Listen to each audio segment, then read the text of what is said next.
Hello students, સ્વાગત છે તમારું અમારી ચેનલ બાયોલોજી વિથ પૂનમ પર. આજે આપણે શીખીશું અંતઃકોષરસ જાળ એન્ડોપ્લાઝમિક રેટિક્યુલમ. તે શીખતા પહેલાં આપણે અંતઃપટલમય તંત્ર વિશે થોડી ઘણી ચર્ચા કરી લઈએ. એન્ડોમેમ્બ્રેન સિસ્ટમ તો કે કોષની બધી જ અંગિકા કે જેઓ એક રચના અને કાર્યની દ્રષ્ટિએ અલગ છે. તમે જોઈ શકો છો કે બધી જ અંગિકાઓ પોતપોતાના કાર્યની દ્રષ્ટિએ અલગ અલગ હોય છે, પરંતુ કેટલીક અંગિકાઓ એવી હોય છે કે જે તેમના કાર્યોથી એકબીજાના સંકલનથી ભેગી મળી અંતઃપટલમય તંત્રની રચના કરે છે. એટલે કે તમે જોઈ શકો છો કે કેટલીક અંગિકાના કાર્ય એકબીજાના સંકલનથી થતા હોય તેવી અંગિકાને અંતઃપટલમય તંત્રની અંગિકા કહે છે. અંતઃપટલમય તંત્રના ભાગ સ્વરૂપે તમને અંતઃકોષરસ જાળ, ગોલ્ગી કાય અને લાઇસોસોમ રસધાની જેવી અંગિકાઓ જોવા મળે છે. અને કર્ણાભસૂત્ર, હરિતકણ, પેરોક્સિસોમ તે સિવાયની બધી જ અંગિકા કે જે પટલમય તંત્રનો ભાગ નથી તેનો સમાવેશ અંતઃપટલમય તંત્રમાં થતો નથી. અંતઃકોષરસ જાળ તો કે અંતઃકોષરસ જાળનો અભ્યાસ ઇલેક્ટ્રોન માઇક્રોસ્કોપ પરથી કરવામાં આવ્યો હતો. સુકોષકેન્દ્રી કોષના સમગ્ર કોષરસમાં પથરાયેલી નાની નલિકામય રચનાને અંતઃકોષરસ જાળ એટલે કે ER વડે તેને દર્શાવવામાં આવે છે. તમે જોઈ શકો છો કે સુકોષકેન્દ્રી કોષના સમગ્ર કોષરસમાં નલિકામય રચના જેવી પથરાયેલી જાળા જેવી રચનાને અંતઃકોષરસ જાળ કહેવામાં આવે છે. તે આદિકોષ કેન્દ્રી કોષમાં હાજર હોતી નથી કારણ કે તે પટલમય અંગિકા છે. તેને આંતરકોષીય અવકાશને લીધે તેને બે ભાગમાં વિભાજિત કરવામાં આવે છે. પહેલો ભાગ છે અંતઃકોષ જાળની અંદરનો ભાગ જે પટલમય હોય છે, અને અંતઃકોષ જાળની બહારનો ભાગ એટલે કે જે કોષરસમાં પથરાયેલી તમને જોવા મળે છે. તેના પ્રકાર અંતઃકોષરસ જાળના બે પ્રકાર છે, એક RER અને SER. RER એટલે રફ એન્ડોપ્લાઝમિક રેટિક્યુલમ, SER એટલે કે સ્મૂધ એન્ડોપ્લાઝમિક રેટિક્યુલમ. પહેલાં આપણે ખરબચડી અંતઃકોષરસ જાળને રફ એન્ડોપ્લાઝમિક રેટિક્યુલમ તરીકે ઓળખવામાં આવે છે તેની વાત કરીએ તો કે તે બાહ્ય સપાટી પર SES રિબોઝોમ હાજર હોય છે. તેની બાહ્ય સપાટી પર SES રિબોઝોમ જોવા મળે છે. એનું કાર્ય પ્રોટીન સંશ્લેષણ. હવે તમે જાણી શકો છો કે જેની પર રિબોઝોમ આવેલા હોય તે પ્રોટીન સંશ્લેષણનું કાર્ય તો કરવાના જ છે. તો તે શું કાર્ય કરે તો કે પ્રોટીન સંશ્લેષણનું કાર્ય કરે છે.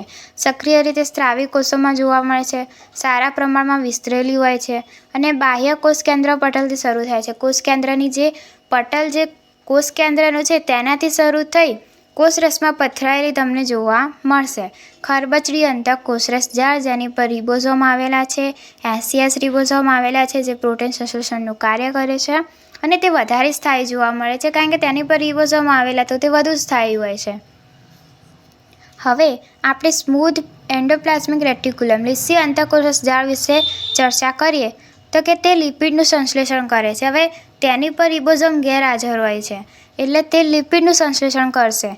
પ્રાણીકોષમાં સ્ટીરોઇડ અંતઃસ્ત્રાવ એટલે કે જે પ્રાણીકોષમાં જે અંતઃકોષરસ જાળ હોય તે લિપિડનું સંશ્લેષણ કરે અને લિપિડને સ્ટીરોઇડ અંતઃસ્ત્રાવ તરીકે ઓળખવામાં આવે છે. પરંતુ તે ઓછું સ્થાયી હોય છે. બધામાં તે સ્થાયી હોતું નથી કારણ કે તેમાં રિબોઝોમ ગેરહાજર હોય છે. પછી અંતઃકોષરસ જાળના 3 ઘટકો છે.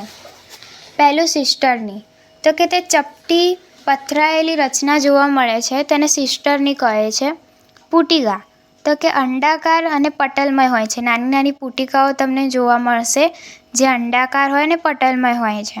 તેને સિવાય નલિકા તો કે શાખિત અને સ્વતંત્ર કોઈ વખત સિસ્ટરની સાથે જોડાયેલી હોય છે. એટલે કે જે નલિકા જેવી રચના જોવા મળશે જે શાખિત અને સ્વતંત્ર હોય છે તે અને કોઈક વખત તે સિસ્ટરની સાથે જોડાયેલી હોય છે. હવે આપણે અંતઃકોષરસ જાળના કાર્યોની વિશે ચર્ચા કરીએ.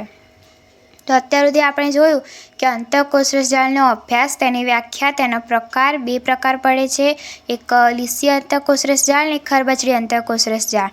હવે આપણે અંતઃકોષરસ જાળના કાર્યોની વાત કરીએ તો પહેલું છે યાંત્રિક આધાર તો કે અંતઃકંકાલ રચે. તે એકબીજાને યાંત્રિક આધાર આપી એક કંકાલ જેવી રચના ઉત્પન્ન કરે છે. બીજું વહનતંત્ર રચે એટલે કે અંતઃકોષરસ જાળ આંતરકોષીય વહનતંત્ર રચે છે. અંતઃકોષરસ જાળ દ્વારા એક જગ્યાએથી બીજી જગ્યાએ કોષરસમાં દ્રવ્યનું વહન થાય છે.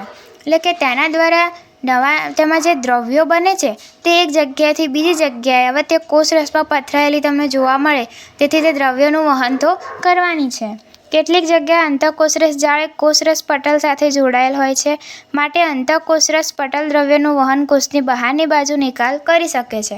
મેં કીધું એમ જ કે ભાઈ કોષના કોષરસમાં પથરાયેલી હોય છે તો અમુકવાર કોષરસ પટલ સાથે બી જોડાયેલી હોય, તો શું કરે કે તે કોષરસના જે દ્રવ્યો હોય તેને કોષરસ પટલની બહારની તરફ બી મોકલી શકે, એટલે કે દ્રવ્યોની આપ-લે કરી શકે છે.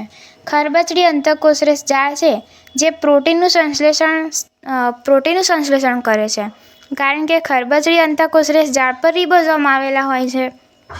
લિપિડ સંશ્લેષણ તો કે જે લીસી અંતઃકોષરસ જાળ છે તે સ્ટીરોઇડ અંતઃસ્ત્રાવ લિપિડ જેવા અંતઃસ્ત્રાવનું સંશ્લેષણ કરે છે, અને લિપિડ તરીકે કોલેસ્ટેરોલ અને ફોસ્ફોલિપિડ મોટાભાગના લિપિડનું સંશ્લેષણ અહીં થાય છે.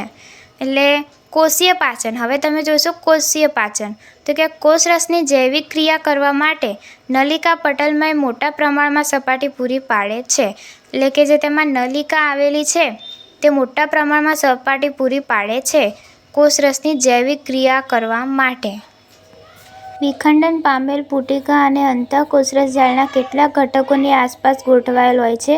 અંતઃકોષરસ જાળના કેટલાક ઘટકો રંગસૂત્રની આસપાસ ગોઠવાયેલા હોય છે, જે કોષ વિભાજન દરમિયાન નવા કોષકેન્દ્ર પટલની રચના કરે છે, કોષકેન્દ્ર પટલનું નિર્માણ કરે છે. એટલે કે વિખંડન પામેલ જે પુટિકા છે અંતઃકોષરસ જાળના કેટલાક ઘટકોની આસપાસ ગોઠવાયેલી હોય, તથા રંગસૂત્રની આસપાસ ગોઠવાયેલી હોય, જે બધી પુટિકા ભેગી મળી કોષકેન્દ્ર પટલનું નિર્માણ કરે છે. ત્યારબાદ લાઇસોઝોમ, ગોલ્ગીકાય, સૂક્ષ્મકાય અને રસધાનીની બનાવટ.